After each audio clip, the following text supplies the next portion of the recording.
Midway through Can't Help Falling in Love, Elvis froze. The mic lowered.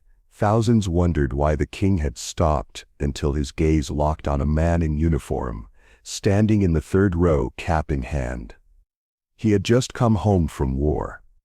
The arena was about to see something unforgettable. Before we continue, make sure you're subscribed so you don't miss more rare stories of music legends who turned concerts into moments the world would never forget. The spotlight swept in slow arcs over a restless sea of faces. Scarves waved, cameras flashed. The smell of popcorn mixed with Aquanet hairspray clung to the air. On stage, Elvis strummed the opening chords, hips rocking to the familiar rhythm. The roar was deafening, yet his eyes kept drifting to the far left section of the floor seats. From the wings, a stagehand named Roy Hughes noticed it immediately. "I'd never seen him lose focus like that," Roy later told a reporter. The stage lights bathed the arena in warm amber. But every few beats, Elvis tilted his head, squinting through the glare. His right hand adjusted the earpiece. His left kept time on the guitar, slower than usual. A few fans in the front row noticed the change. Their cheers softened into murmurs, their eyes following his. He smiled mid-song, but not at the screaming teens pressed against the barricade. This was different. The smile was small, tight, direct. A smile meant for one person. Camera lenses pivoted in that direction. In the third row, about 10 seats from the aisle, a man in deep green sat ramrod straight. Dress, uniform. Cap in his lap, not clapping, not singing along, just watching. Elvis's foot tapped once more against the stage. Then stopped. The final chord rang out, the crowd erupted, whistles, stomps, applause. But Elvis didn't start the next number. He unhooked his guitar, set it gently on the stand, and stepped toward the front of the stage. From that moment, the concert stopped being about music. And no one, not the fans, not the band, not even the man in uniform, knew what was coming next. Elvis took 3 slow steps forward, one hand shielding his eyes from the white-hot spotlight. The crowd's noise softened, like someone turning down the volume knob. In the third row, the man in uniform sat still, posture perfect. Early 30s, short-cropped hair, square jaw. His right hand gripped a folded cap, the dark fabric pressed to his chest. Beside him, a woman, maybe his wife, kept her left hand locked around his forearm. Her eyes were already wet. The metals on his jacket caught just enough light to glint, then vanish in the shadows between spot sweeps. His boots were polished, so sharply, they seemed to hold their own reflection. From the balcony, someone whispered, "Soldier." The word floated down and passed from row to row. A ripple of recognition moved through the audience. People shifted in their seats, craning for a better look. The woman leaned toward him, murmuring something. He shook his head, lips pressed in a tight line. Elvis stayed silent, just staring for a beat too long. The air thickened with credibility beat. Later, according to an interview in the Memphis Press, the man had returned from overseas just a few days before.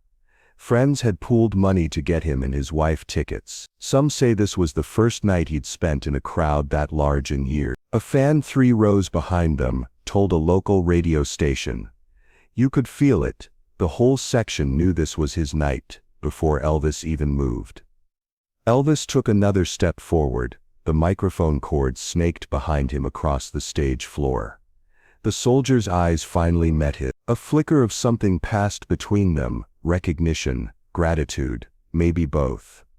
The king lowered his chin, as if making a decision. Why would Elvis, in the middle of a sold-out show, stop for one man out of thousands? He crouched slightly, peering past the barricade. The crowd was still buzzing in confusion. Even the band had gone quiet. The soldier's wife released his arm just enough for him to shift in his seat. His cap stayed pressed to his chest. Elvis leaned into the mic, his voice barely above a whisper, carried over the sound system. "You just get home, buddy." It wasn't a question for the crowd, it was for him alone. The soldier nodded once. Quick, almost shy, a collective exhale rolled through the arena. People realized what was happening. This wasn't a fan moment. This was something bigger. Someone in the nosebleeds yelled, "Welcome home." Another voice joined, then another. The sound grew but didn't yet crest. Elvis straightened, gave a small nod toward the man, and stepped off the stage. Boots on concrete, the faint metallic jingle of a microphone stand being set aside. The rustle of security shifting nervously in place. 2 guards started forward. Elvis waved them off without breaking stride. From the 3rd row, the soldier's wife covered her mouth with both hands. The king didn't stop at the barricade. He stepped through the gap in the rail, taking the short stairs down onto the floor. He walked straight toward the uniform. Every fan in his path leaned back, some reaching out instinctively to touch his sleeve. When he reached the 3rd row, Elvis paused, not out of hesitation, but to look him dead in the eyes. He extended his hand. The soldier stood unfolding himself with military precision, and took. Witnesses later swore they saw Elvis grip tighter than he needed to, holding the handshake for a long, solid beat. No words yet. Just a look. The kind of look that says, "I see you. I understand." The crowd stayed hushed, as if afraid to break the moment. Then, without a word, Elvis gestured toward the stage. The soldier shook his head, clearly not wanting to be in the spotlight. But Elvis only smiled and beckoned again. And this time, the man followed. Security tensed, but Elvis waved them back with a flick of his wrist. The move was calm, but final. A silent command from the man everyone in the building was there to see. The arena's sound changed. It wasn't quiet, not exactly. But the wall of noise thinned into scattered murmurs, the kind that make you lean forward. The scuff of Elvis's boots against the concrete. The distant hiss of an amp still live on stage. The faint tang of sweat and cigarette smoke hanging in the air. He stopped in front of the soldier, just a slow, steady breath. In, out, as though grounding himself before the next note of a song. Elvis extended his hand again, this time for the whole arena to see. The soldier took. Witness Roy Hughes, the same stagehand from earlier, swore later. You could see Elvis's knuckles tighten, like he was holding on to the moment itself. Their eyes locked, the soldier's lips pressed into a faint smile, but his jaw stayed tight. Elvis's mouth moved, almost soundless. Only the front rows caught it. "Welcome home, son." The words went through the mic, low and steady, with the barest crack in his voice. The crowd's applause surged, but Elvis lifted his free hand for quiet. And they obeyed. It's not every day you see 12,000 people silenced by a single gesture. He glanced at the stage, then back at the soldier. Tilted his head, an unspoken invitation. The soldier shook his head, twice, quickly, as if to say, "Not me. I don't belong up there." Elvis didn't look away. Instead he gave a small, almost playful smirk, and tugged lightly on the soldier's hand. For a long second, it looked like the soldier might refuse. His wife reached up, touched his back, and said something that only he could hear. Whatever it was, it made him exhale, shoulders lowering just a fraction. He gave Elvis the smallest nod. The crowd parted along the aisle. Camera flashes lit the path in bursts. The stage loomed ahead, bathed in gold and white. Elvis led the way, his white suit catching the light like polished ivory. The soldier followed, each step measured, his boots making a muted thud against the carpeted rise. A fan in the balcony later said. You could see it from the back, Elvis slowing his stride so they'd walk up together, side by side.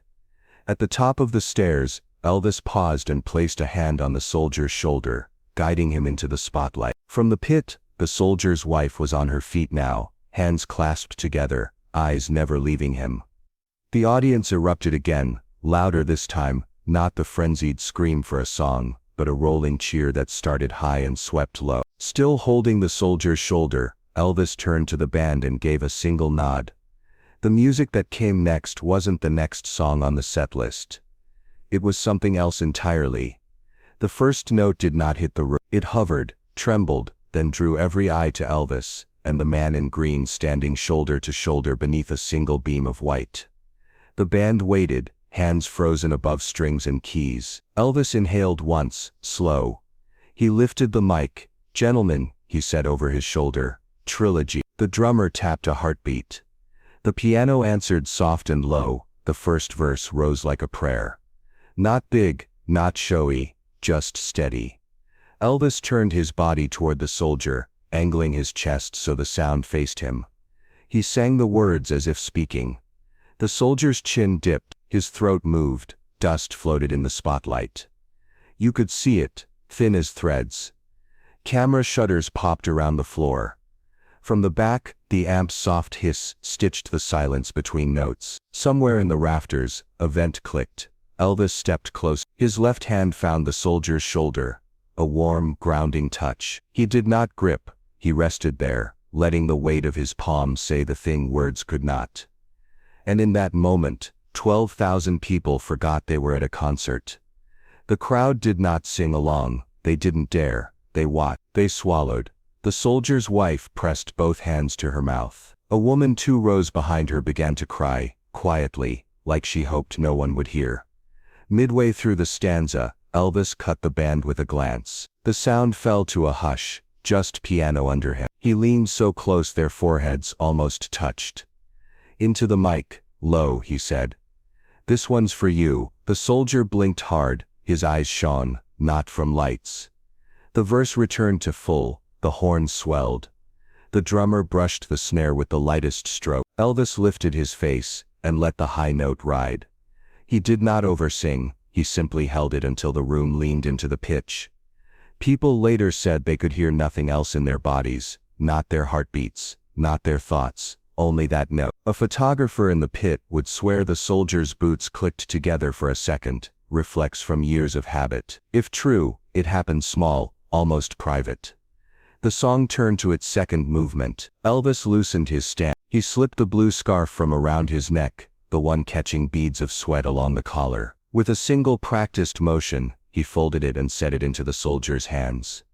The man stared at it, unsure what to do. Elvis nodded once. "Keep it." A cheer ripped from the balcony, and rolled down to the floor. The soldier's wife started clapping through tears. Strangers around her joined, not wild, but grateful. Elvis lifted the mic again and asked the crowd, "Can we welcome him home?" The answer shook the light rig. Then Elvis did something no one expected. He softened the band again and began a brief, gentle duet, not a full verse, only a line, his voice first.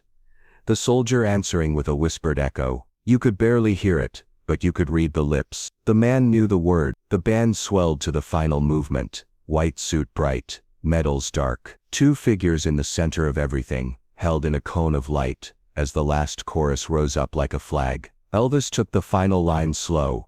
He watched the soldier, not the crowd, as he sang. The note held. The arena waited. Nothing moved. The sound faded into the rafters like smoke. The final symbol shimmered to silence. For a heartbeat, no one clapped. A whisper, a shifting of shoes, rustle of programs. Someone started to cheer, then stopped as Elvis lifted one finger. The soldier exhaled, shoulders easing, eyes now steady, waiting to see what came next. Elvis did not let go of the man's hand. Elvis turned his body toward the crowd, still holding the soldier's hand. The soldier faced forward, shoulders squared, as if standing at a formation no one else could see. "Let's welcome him home," Elvis said into the mic. The first cheer was not a roar, it was a wave. It began high in the balcony, rolled over the mezzanine, and crashed down to the floor in a swell of boots stomping, palms clapping, and voices breaking. Flashes burst like summer lightning across the pit. The faint smell of pyrotechnics from the encore setup mixed with the heat of. A woman in row 8 told a local station later. "It didn't sound like any cheer I'd heard at a concert. It was like the whole building just agreed on something." The soldier's wife was on her feet, clapping hard through tears, her eyes fixed on her husband. Strangers in the rows around her leaned in, patting her back, nodding toward the stage. But what happened a week later turned this from a touching moment into a legend. Elvis took a step closer to the man, free hand patting the scarf now looped loosely in the soldier's grip. He said something off mic, the words lost to the noise, but whatever it was made the soldier's face break into the smallest, honest smile of the night. They embraced, not the quick, public handshake hug you give at an event, but a long hold. Elvis's hand pressed firm into the man's back. The soldier's chin rested just briefly on Elvis's shoulder, before he pulled away. From the stands, the sound was less about volume now, more about unity. The kind of cheer that feels like a single breath exhaled by thousands. Elvis gestured toward the woman in the third row. The soldier stepped forward to the edge of the stage, crouched slightly, and extended the scarf to her. She shook her head, covering her mouth, but he placed it in her hands anyway. The band struck up the next number, but for a few seconds, hardly anyone noticed. The crowd's focus stayed on the couple, their faces lit in the warm spill of the stage lights. Days later, at a small-town post office, 200 miles away, a package arrived at the soldier's home. No return label. The box was plain, brown cardboard, edges taped tight, no return label. The soldier's wife found it on their porch just after noon, leaning against the screen door. Inside, wrapped in layers of brown paper, was a guitar case. Black smooth, with brass latches that clicked open like they'd been polished that morning. He lifted the lid. A custom Gibson gleamed inside, maple top, sunburst finish, strings catching the light from their kitchen window. Tucked beneath the neck was an envelope. The handwriting on the front was steady, deliberate, for the nights you missed. He opened it. On a single sheet, in blue ink, it read, "You'll always have a seat in the front row, Elvis." A week later, their local paper ran the story, printing a photo of the soldier cradling the guitar, the note pinned to the wall behind him. His young daughter told the reporter, "Dad says he's never been more nervous than that night on stage." The scarf from that night hung in a frame beside the guitar for the rest of his life, and every time he looked at them, he remembered the night the king made the whole world stop to say, "Welcome home." If this moved you, share it with someone who believes kindness can stop a room. What's the most unforgettable act of gratitude you've ever witnessed?